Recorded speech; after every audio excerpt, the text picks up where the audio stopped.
Hello, thanks for clicking. I'm Mark Morse. Today I'm going to continue with my series, Albums I Love, and today I'm talking about Bruce Springsteen, Nebraska. Nebraska may be my favorite Bruce Springsteen album. I hate to commit to that because I have so many albums by him that I love. Those first seven albums or so are just incredible to me. Sometimes it would be hard to pick a favorite one, but this is always right at the top. It's a very bleak album, but I've never been one to shy away from bleak subject matter or depressing lyrics. This album really spoke to me at the time. My brother and I were living in San Lorenzo, California, and the year this came out, 1982, we had moved from San Lorenzo to Iowa to be closer to some relatives. And one of the things we did is we had to travel through the state of Nebraska. And I don't know what it was about Nebraska, but the length of Nebraska just seems endless.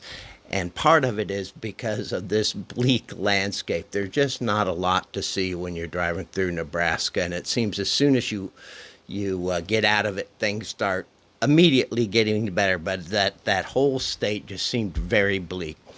Nothing against Nebraskans. I know there's a lot of fine people in Nebraska, but there's also a lot of frightening things in Nebraska. And we'll talk about Charles Starkweather a little later.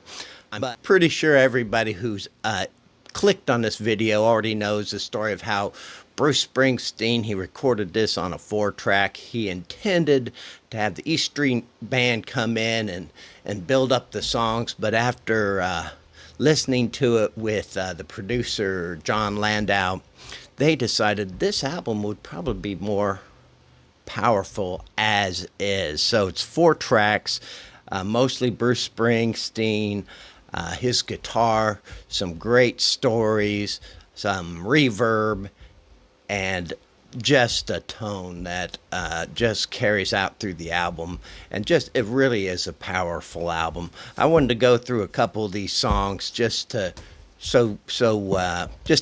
tell you how much they mean to me. Of course, it starts off with Nebraska, the Charles Starkweather story about the young man who went across Nebraska shooting and killing innocent people, drug his girlfriend along with him. The lyric that really grabbed me in this one is, they wanted to know why I did what I did. Well, sir, I guess there's just a meanness in this world. And it's just that kind of bleakness that permeates this album. And the sparseness of the instruments, Springsteen's voice, just perfect for all of this. Atlantic City, most of you have probably heard a theme in there is I got debts that no honest man can pay. That's kind of it carries out through this record. Mansion on the Hill. Nobody writes about the strain between a father and son better than Bruce Springsteen. Johnny 99. This album is full of characters, criminals, people in desperate situations. Johnny 99, a kind of a fast-paced song.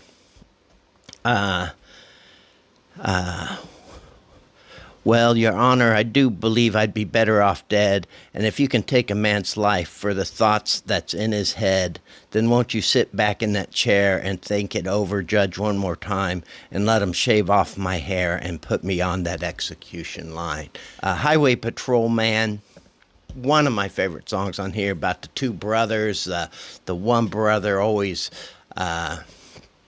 in trouble, and the good brother always helping him out. If a man turns his back on his family, well, he just ain't no good.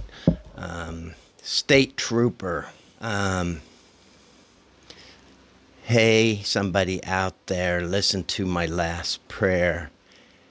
Hi-ho, Silvero, deliver me from nowhere. Just total existential dread.